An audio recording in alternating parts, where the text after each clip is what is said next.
The standard question, are you going to have anyone back for this game? Yeah, very good question. Licha Martinez. I think he will return in the squad.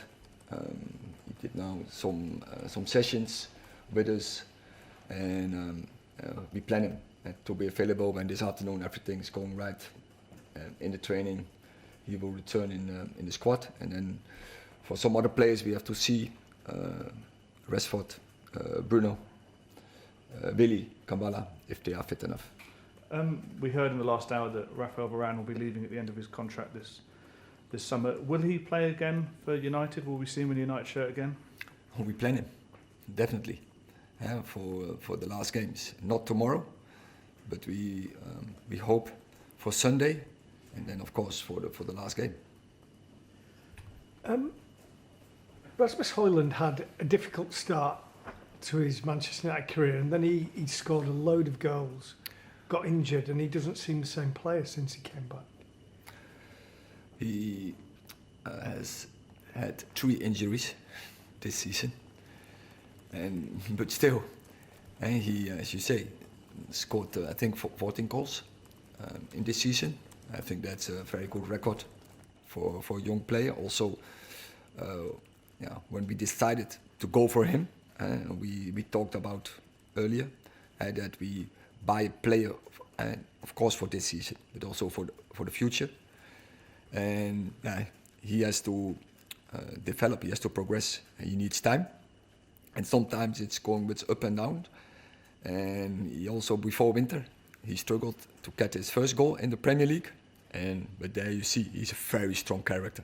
And sometimes, you have downs, but I'm sure he will fight his way. And he's very eager for every match, so it can be there. Also in every match to return his form. And I'm quite confident that he's close. And I know we've asked these questions before, but has he been asked to do too much, and maybe did you make a mistake in thinking that Martial would take a lot of responsibility away from him this season? So last season we had a goal scorer with 30, so we add one extra striker to our squad. And so also from financial resources, more wasn't possible. And so we were quite confident when you are third in the league and you are in 2 finals and you win 1 final. And then if you then add 1 extra striker, I think in your transfer policy you do right. Eric, there's been obviously reports today that Bruno Fernandes is contemplating his future and that maybe the FA Cup final could be his last game at the club. What's your reaction to that? But that's the same question as last week. So I answered. So I asked the same answer. Do you have any concerns though, and do you have ongoing conversations? Because can you kind of sum up the importance that Bruno has to this club moving forward? I think that's clear. He's in also now, but I think in all the years he was, there was a tremendous important player for Man United, creating I think the most chances across the whole Premier League. So many assists, so many goals.